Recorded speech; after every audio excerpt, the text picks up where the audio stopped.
listening to. This is a sound that is around 288 years old. This is possibly one of the very pianofortes that Mozart himself sat down to play.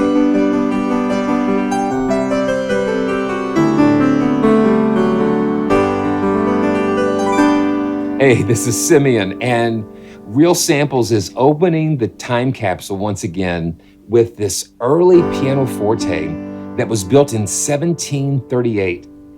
It's hard to wrap my head around it. Every time I do one of these, it's because the sounds that I'm hearing, this one, it's over 280 years old, and yet we have it here under our fingers to play, just like they would have played it, without all the computers and stuff. But can you imagine? You take the computers away from this, and you have just the instrument.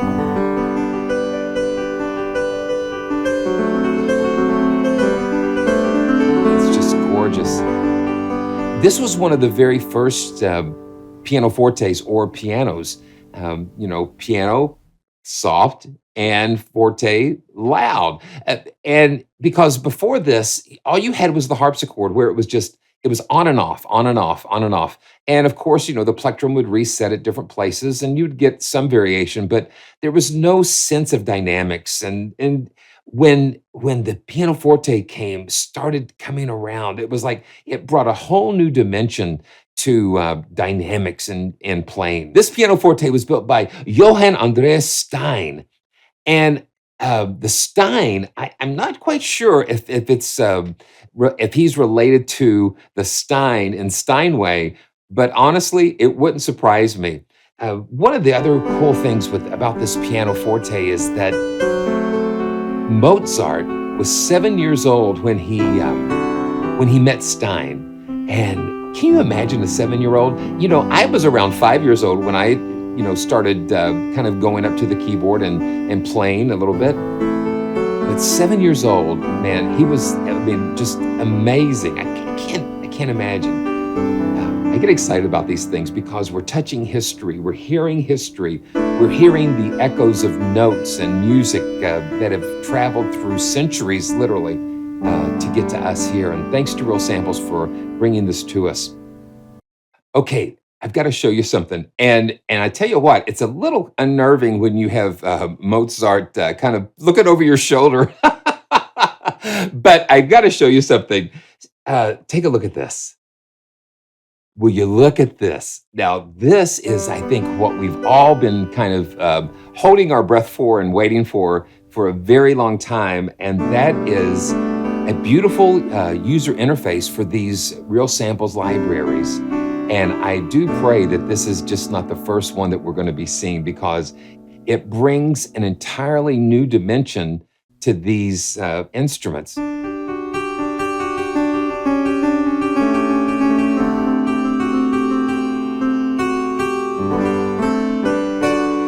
You see this instrument, and if you look at this instrument a little closer, it has some very distinctive features in the legs of the piano, and even to the point of the feet, literally being feet. It's incredible. The keyboard is a black. The white keys are black, and the black keys are white. And the thought behind that was you wanted to be able to see the musician's hands. It would create a contrast so that the musician's hands would stand out. So you see, a guy like me with this white skin against the white, it would just really create an interesting contrast for sure. They didn't have illuminated keys and all that kind of thing. So that was kind of a neat design decision that they did. Yeah, just the artistry in putting this together.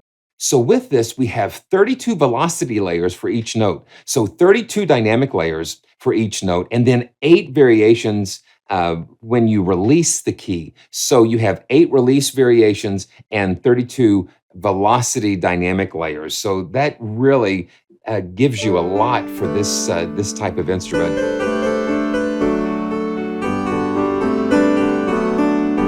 it almost has like a metallic sound, but it just kind of sings at the same time.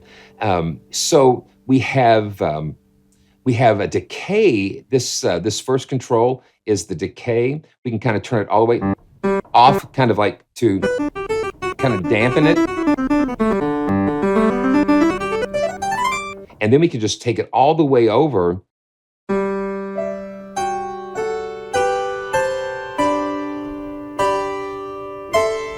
just to let that note just ring out.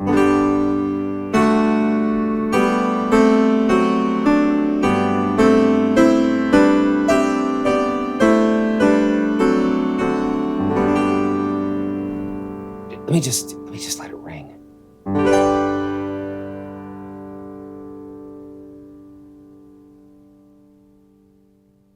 And you hear how beautiful that is.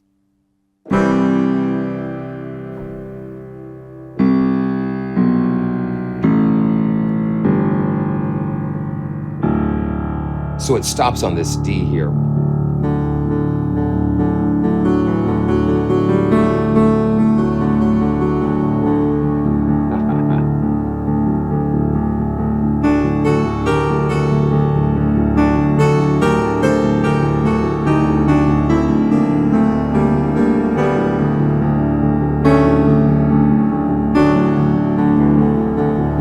It's just got a beautiful tone. Yeah, he's looking.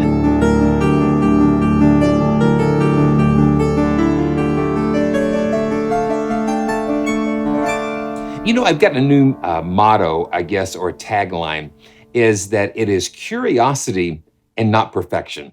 I'm certainly not a classically trained musician or pianist, and in no way want to attempt to tackle a lot of these beautiful pieces that Mozart. I mean, just to even think about that. So it's not about perfection, but it's about curiosity. And what these instruments do, they spark that curiosity. It makes me want to learn more about Mozart. It just inspires me to learn more about Johann Stein and the different craftsmen and how these were put together. You know, Johann Stein created this action.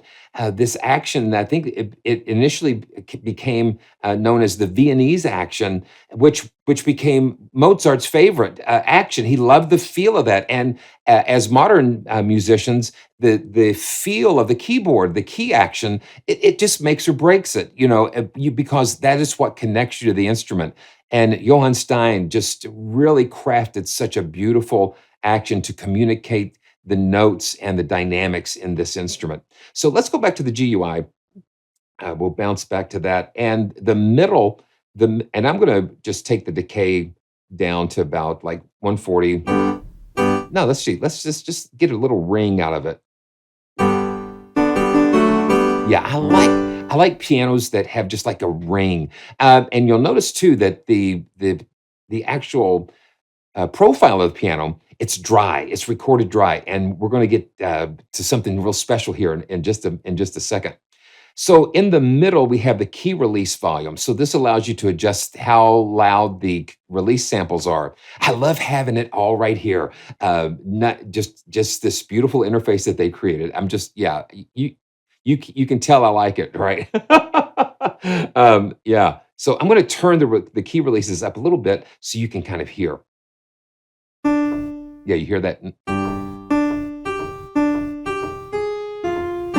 I'm in the key of G today for some reason.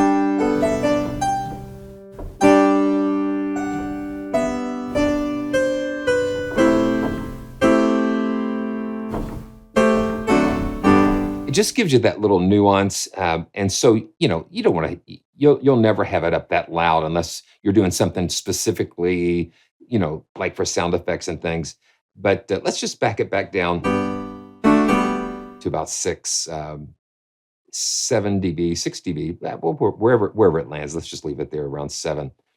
And then the pitch, you have the tuning. And I think that this was actually originally tuned to 417 hertz. So we're at 440 now. And what we can do is take this pitch and let's drop this down to 417. I mean, come on, 417. and let's just listen. And I'm gonna go to a different key. Let's go to D flat or C sharp, whichever your case may be.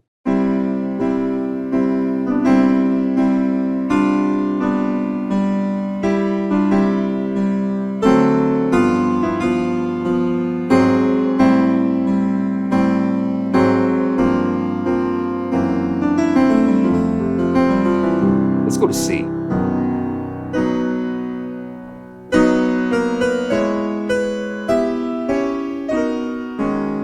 Just gives it a different texture, different feel.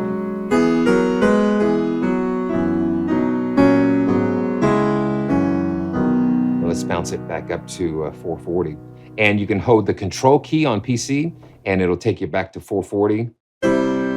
It's almost.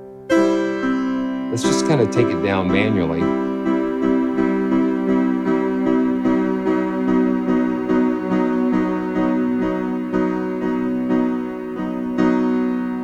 It's almost like a whole semitone down. Let's take it back up to 440 again.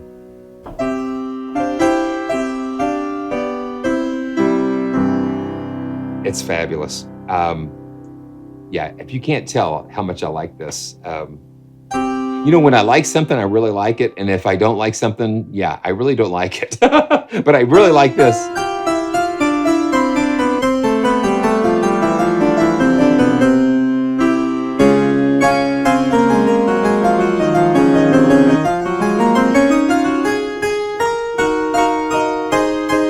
And you hear that little sheen on the top.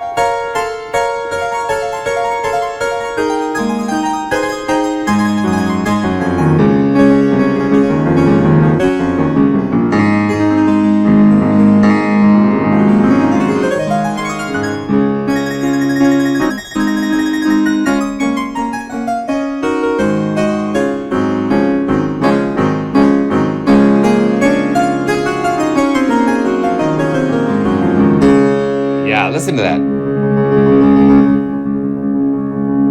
Just roll it up.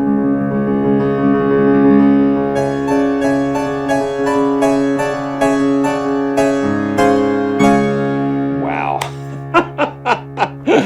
Wow, such fun.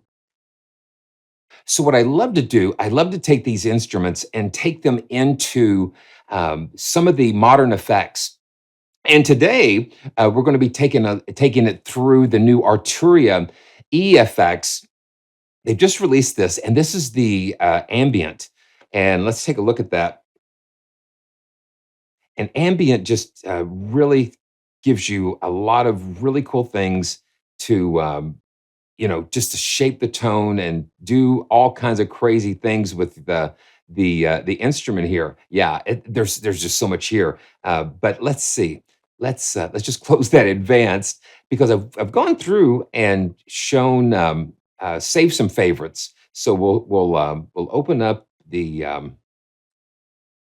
early pianoforte and take it through ambient. And I'm just going to just start with like this first preset ARP transformer, and we'll just kind of play. One other thing while I'm here, you have optimized and original. So original, some of the notes had some issues, I think, because you've got a 288-year-old whatever, instrument. So some of the notes would not tune all the way correctly, or the unisons were kind of off a little bit. But you know what? Let's just go ahead and let you listen to what the original sounds like.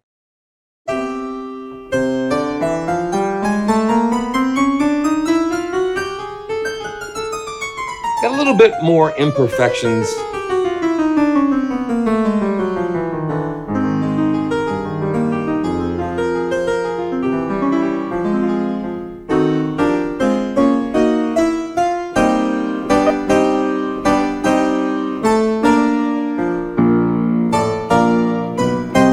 Yeah, so that's kind of close to what the original would sound like, but but you've got the optimized that kind of cleans up some of those little bumps and bruises that this had. So let's go ahead and just turn. Yeah, we're going to turn on ambient, and take a listen to this. So this is ARP Transformer in ambient. And thanks for being here. Thanks for coming along on these. I call them joyful journeys because I get a lot of joy in exploring all of these beautiful instruments. So this is ARP Transformer. So let's just kind of see where that takes us.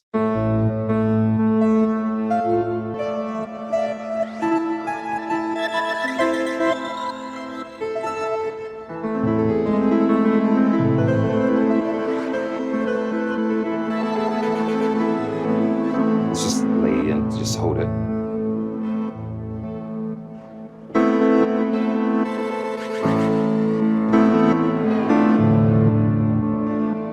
Yeah, really wild.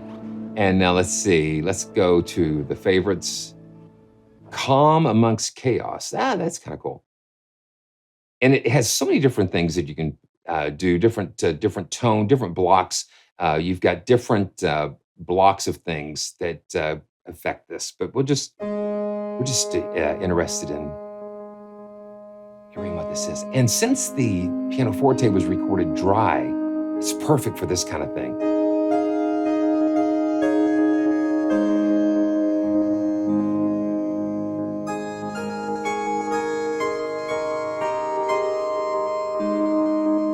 We can move this around.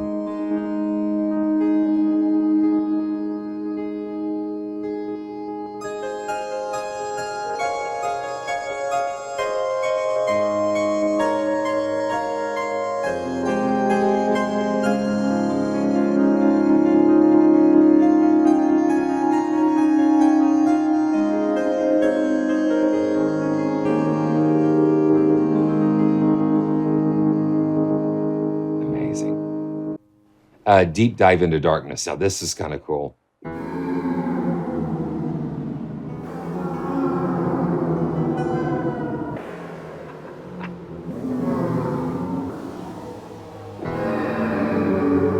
So it's like you're going down. Endless voyage.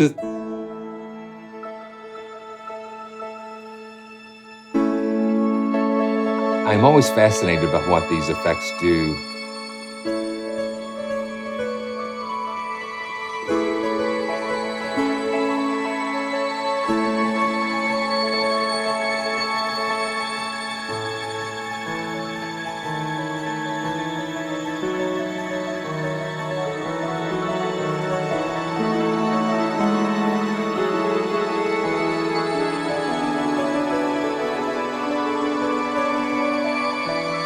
Let's just kind of let it rest.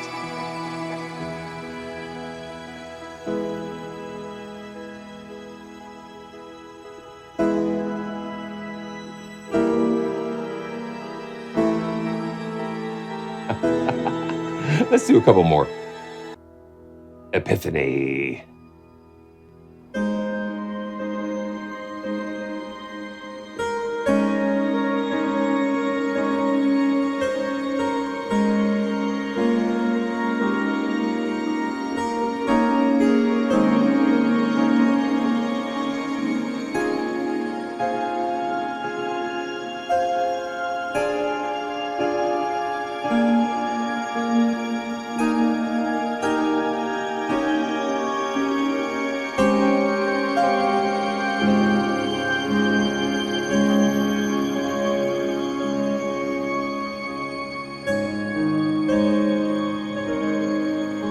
That's just gorgeous.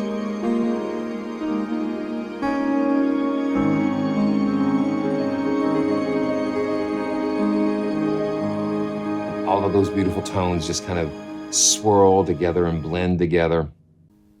Let's see. Liminal spaces.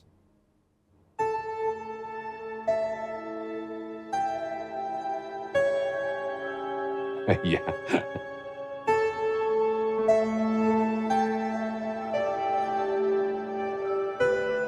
There it is.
So real samples to boldly go back in time. To boldly go where no pianoforte has gone before.